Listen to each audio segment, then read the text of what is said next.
Hey everybody, it's Jason Blaha here, and it's time for the Monday Q&As, so let's get right to it. First question, do cravings mean that your body is lacking a certain nutrient present in the food that you are craving?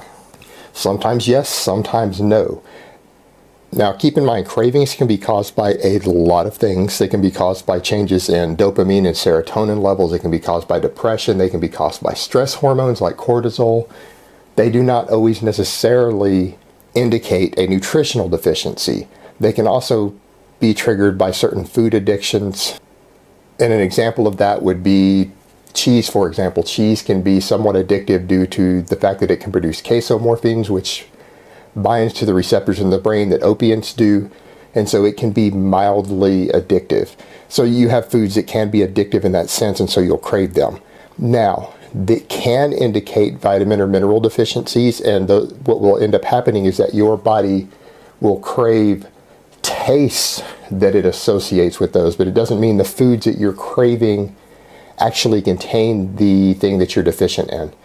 So be aware of that. If you keep craving certain foods, go look up online and see what sort of deficiencies they have possibly been linked to that you're craving, because you might be craving a certain fat-soluble vitamin, and so therefore you'll be craving whatever foods you enjoy the most that are high in fat that may or may not contain large amounts of it. And oftentimes simply just eating more, or adding a little bit of fat to your diet will sort that out without necessarily going and eating the nachos that you're craving or the pizza that you're craving in large amounts. So no, it isn't always that straightforward, but yes, it can indicate a deficiency sometimes. All right, next question. Is doing one exercise for biceps and triceps 3 times a week enough to grow and achieve big arms?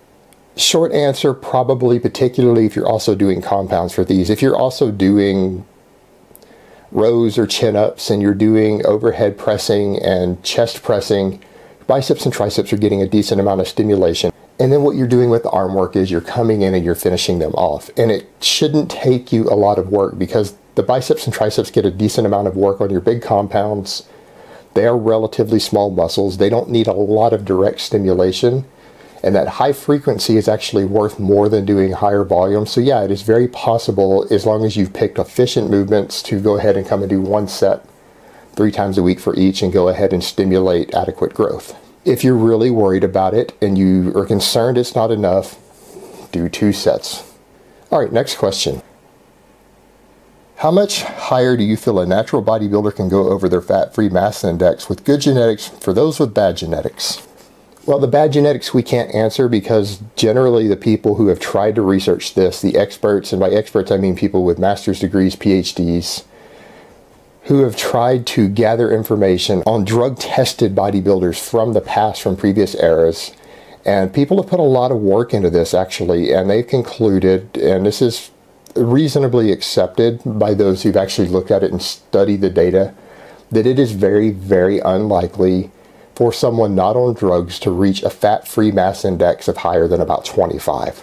So if you know someone who's sitting at 26, 27, 28, when you run their numbers and you're sure you have their body fat percentage pretty accurate, and you plug these numbers in, it is very reasonable. It doesn't make you a dick. It doesn't make you an asshole or anything else if you say, you know, that guy's on gear. It really doesn't, because you have very credible experts who've put a lot of work into showing that they don't really have anybody who has good genetics, who they're fairly certain was natural, who is hitting a fat-free mass index of higher than this. Someone who is a legit natural with good genetics and they've really trained hard for a number of years, you're probably going to see them somewhere in the 23 to 25 fat-free mass index range if they've never used any drugs along the way. And it's not to say that guys even in that range aren't on drugs, because not all steroids are there to make you mass monsters. A lot of them refine your look dramatically, but don't necessarily have to put body weight on you. But yeah, generally anyone over 25, it's a pretty fair call for you to say, look, that guy's on gear. That doesn't make you a hater. It's not a negative judgment. It's just looking at the available data and saying, yep, that seems to be around the limit for guys with good genetics. All right, guys, that's really all I have to say on that today. I hope it's been informative, and I will talk to you in part 2. But let me give you guys a bicep shot first.